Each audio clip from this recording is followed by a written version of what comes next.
Just going to have a look at some feedback for questions 4A, 4B, question 5 and 6 from the recent sports medicine assessment task. The areas of the syllabus in which we were looking at here was the ways to classify sports injuries in terms of direct and indirect, soft and hard tissue, overuse injuries, and the other major area was to do with the assessment of injuries and specifically the toe taps regime. 4A, according to the type of injury, name and explain how this injury would be classified, and 4B is to do with the cause. According to the cause of injury, name and explain how this injury would be classified. Both are worth 2 marks. We really need to pay attention to the information there that it's right knee ligament damage, which would give us some clues about what type of injury it is. The key word that we're looking at here is explain. Explain, relate cause and effect, make the relationship between things evident, provide, explain how. So what is the relationship between the injuries here that we're talking about?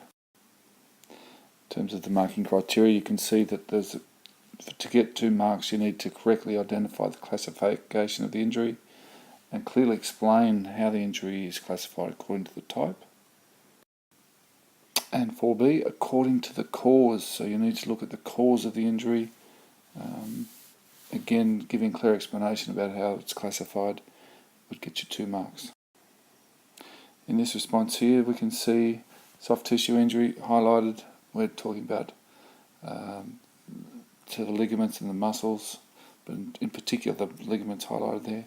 In 4B, the response here goes through the indirect injury, how it's caused, and gives some explanation about how that would be classified as indirect. Again, in this response you can see the soft tissue injury very clearly explained there, and for 4B, indirect injury, so the cause, and correctly done so with explanation. Question 5 asks us to outline the signs and the symptoms of this injury. Again, we're talking about the right knee injury, so what are the signs and symptoms to the right knee's ligament damage? The outline is the key term. Sketch in general terms indicate the main features of. The big trap that some of you fell into was giving a list as opposed to an outline.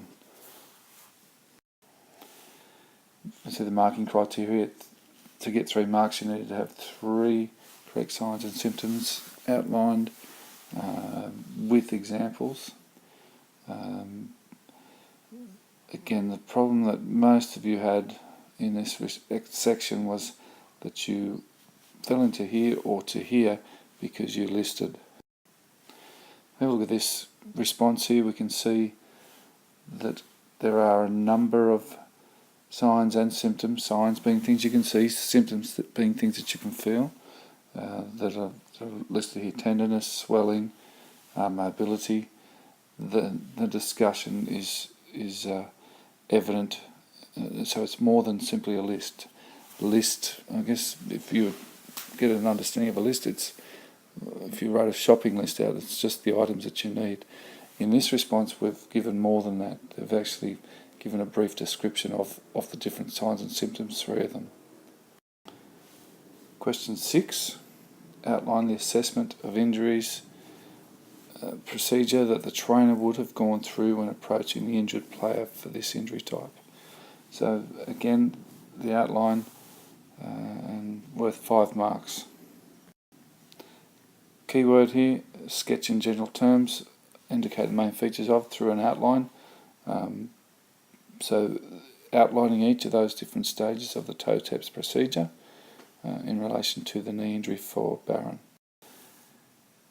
In terms of the marking criteria, we can look at the 5 marks. To get 5 marks you need to have all aspects of the toe taps correctly named and outlined with relevant examples. Again, that was a trap that some of you fell into, that you gave some examples, or you may have given most of the examples, but you needed to give it examples for each one of those. Clarity in the answer and logical way that you presented your answer also needs to be evident for you to get those 5 marks. In this response, we can see that it's very clear through the toe taps. Each of the stages of toe taps is discussed, and examples are provided as to for each stage there. Once you have a look at that through your own devices. Again, some examples. We give the examples here. Athlete passes the test according to proper authority. Some in-game drills and jogging. So there's some of the examples that you could have used to support your answer for this, to get yourself 5 marks here.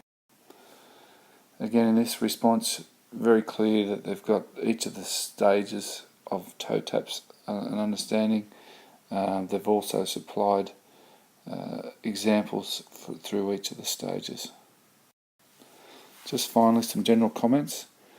Question 4 was very well answered, and initially this was really for some boys who didn't read the response, and as a consequence of not reading it clearly, they went down the wrong track with their deductions about what type of injury and what was the cause of injury. Question 5, the biggest issue was a list being presented. I think most of you again have an understanding of the signs and symptoms, but a list was presented rather than an outline. For question 6, again, really well done. Confident that everyone has an understanding of toe taps and what it means, each of the steps of toe taps. The area that we need to make sure that we do is support with examples throughout the response.